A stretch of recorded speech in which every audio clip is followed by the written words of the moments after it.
ಕೆಲವರು ಬೇಡಿಕೆ ಇಲ್ಲ ಅಂದ್ರೂ ನಮಗೆ ಯಾವ ರೇಂಜಿಗೆ ಬೇಡಿಕೆ ಇದೆ ಅಂದರೆ ವೈಟ್ ಹೌಸ್ಗೆ ನಮ್ಮನ್ನು ವೈಟ್ ಹೌಸಲ್ಲೇ ಕರ್ಕೊಂಡೋಗಿ ಕರೀತಾವ್ರೆ ಅಂತ ಹೇಳ್ಕೊತಾರೆ. 55 ಶಾಸಕರ ಪಟ್ಟಿ ರೆಡಿ ಆಗಿದೆ ಆಪರೇಷನ್ ಮಾಡೋಕೆ ಅಂತ ಹೇಳಿ ನಿಂತವ್ರೆ. BJP ಮನೆ ಒಂದು 100 ಬಾಗ್ಲಾಗಿದೆ. ಆ ಬಾಗ್ಲುಗಳನ್ನ ಹಾಕೊಳ್ಳೋಕ್ಕೆ ಟೈಮ್ ಇಲ್ಲ ಅವ್ರಿಗೆ. ಇವ್ರನ್ನ 55 ಜನ ಪಟ್ಟಿ ಮಾಡ್ಕೊಂಡು ನಿಂತವ್ರೆ ಅಂತ ಕಾಂಗ್ರೆಸ್ನ ಶಾಸಕರಾದಂಥ ವಿಜಯಾನಂದ ಕಾಶಪ್ಪನವ್ರು ಹೇಳ್ತಾರೆ.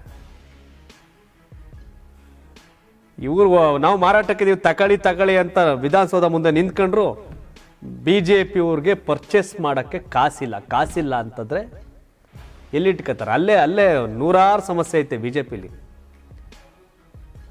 ಒಂದು ರಾಜ್ಯಾಧ್ಯಕ್ಷನ ನೇಮಕ ಮಾಡೋಕ್ಕಾಯ್ತಲ್ಲ ಕೇಂದ್ರ ಹೈಕಮಾಂಡ್ಗೆ, ರಾಷ್ಟ್ರಾಧ್ಯಕ್ಷನ ಚುನಾವಣೆಯನ್ನು ಕರೆಕ್ಟಾಗಿ ಮಾಡೋಕ್ಕಾಗ್ತಾ ಇಲ್ಲ.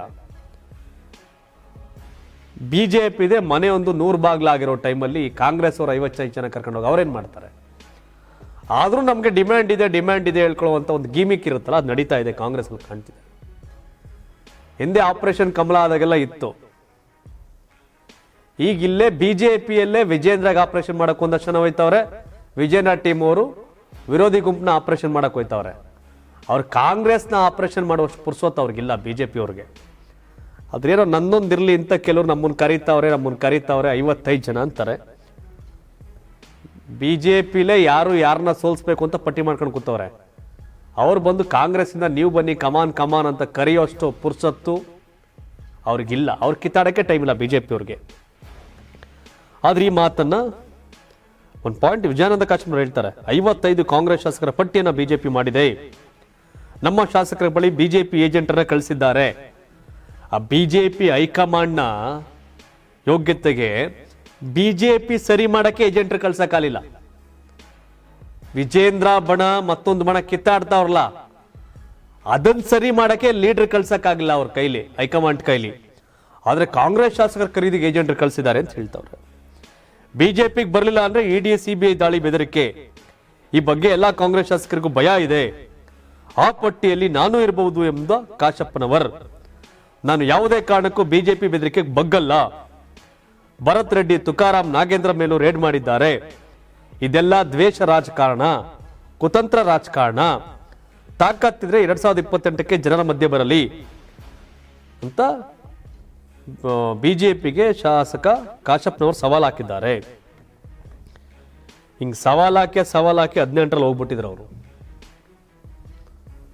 ಹಿಂಗ್ ಸವಾಲ್ ಹಾಕಿ 18ರಲ್ಲಿ ಮನೆಗೆ ಹೋಗಿದ್ರು ಕಾಶಪ್ಪನವರು.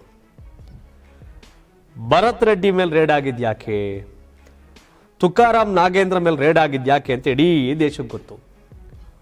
ವಾಲ್ಮೀಕಿ ನಿಗಮದಲ್ಲಿ ಆ ವಾಲ್ಮೀಕಿ ಸಮುದಾಯವನ್ನು ಉದ್ಧಾರ ಮಾಡ್ರಪ್ಪ ಅಂದ್ರೆ ಹಣ ಒಂದಷ್ಟನ್ನು ಲೂಟಿ ಮಾಡಿ ಚುನಾವಣೆಗೆ ಬಳಸಿದ್ರು ಅನ್ನೋ ಆರೋಪ. ವಾಲ್ಮೀಕಿ ಸಮುದಾಯದ ಹುಡುಗರು ಉದ್ಧಾರ ಆಗ್ಲಿ, ಜನ ಉದ್ಧಾರ ಆಗ್ಲಿ ಅಂತಿಟ್ಟಂತ ಹಣವನ್ನ, ಅನುದಾನವನ್ನ ಲೂಟಿ ಮಾಡಿ ಎಲೆಕ್ಷನ್ ಬಳಸಿದ್ದಾರೆ ಅನ್ನೋ ಆರೋಪ. ಅದಕ್ಕೆ ರೇಡ್ ಮಾಡಿದ್ದು ತುಕಾರಾಂ ನಾಗೇಂದ್ರ ಇವ್ರ ಮೇಲೆ. ನನ್ನ ಮೇಲೂ ಮಾಡ್ಬೋದು, ತಪ್ಪಾಗಿರಿ ಎಲ್ಲರ ಮೇಲೂ ಮಾಡ್ತಾರೆ. ನಾವು ಜಗ್ಗಲ್ಲ ಬಗ್ಗಲ್ಲ, 28ಕ್ಕೆ ಉತ್ತರ ಕೊಡ್ತೀವಿ. 28ರ ಚುನಾವಣೆ ಇದೆಯಲ್ಲ, ಅವತ್ತಿನ ಜನ ಲೆಕ್ಕಾಚಾರದ ಮೇಲೆ ನಡೀತದೆ. 2013ರಿಂದ 18 ಸಿದ್ದರಾಮಯ್ಯ ಅಧಿಕಾರದಲ್ಲಿ ಇದ್ದಾಗಲೇ 18 ಚುನಾವಣೆ ಯಾಕೆ ಸೋತ್ರಿ ಕಾಶಪ್ಪನವ್ರೆ ನೀವು? BJPಗೆ ಅವ್ರ ಮನೆ ತೂತ್ನೆ ಮುಚ್ಕೊಳಕಾಯ್ತಲ್ಲ, ಅವ್ರು ಬಂದು ಕಾಂಗ್ರೆಸ್ ಅವ್ರನ್ನ ಬನ್ನಿ ಅಂತ ಕರೀತಾರೇನ? ಹಾಸ್ಯಾಸ್ಪದ ಅನ್ಸುತ್ತೆ ಆಪರೇಷನ್ ಅನ್ನೋದೇ.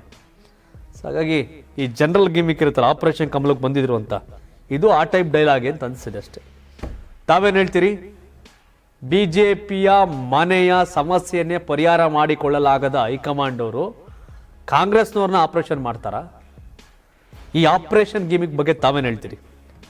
ಕಾಮೆಂಟ್ ಮಾಡಿ ತಿಳಿಸಿ. ಹಾಗೆ 2028ಕ್ಕೆ BJP ಪಾಠ ಕಳಿಸ್ತೀವಿ ಅಂತ ಹೇಳುವಂತ ವಿಜಯಾನಂದ ಕಾಶಪ್ಪ ಅವ್ರ ಮಾತು. ನೆಕ್ಸ್ಟ್ ಉನ್ಗದದಲ್ಲಿ ಯಾರು ಗೆಲ್ತಾರೆ? ಕಾಂಗ್ರೆಸ್ ಅವರ, BJP ಅವರ? ನೆಕ್ಸ್ಟ್ ಮುಂದಿನ ಚುನಾವಣೆಯಲ್ಲಿ ಗೆಲ್ಲೋದು ಯಾರು? ಕಾಂಗ್ರೆಸ್, JDS, BJPನ? ಕಾಮೆಂಟ್ ಮಾಡಿ. ಧನ್ಯವಾದ.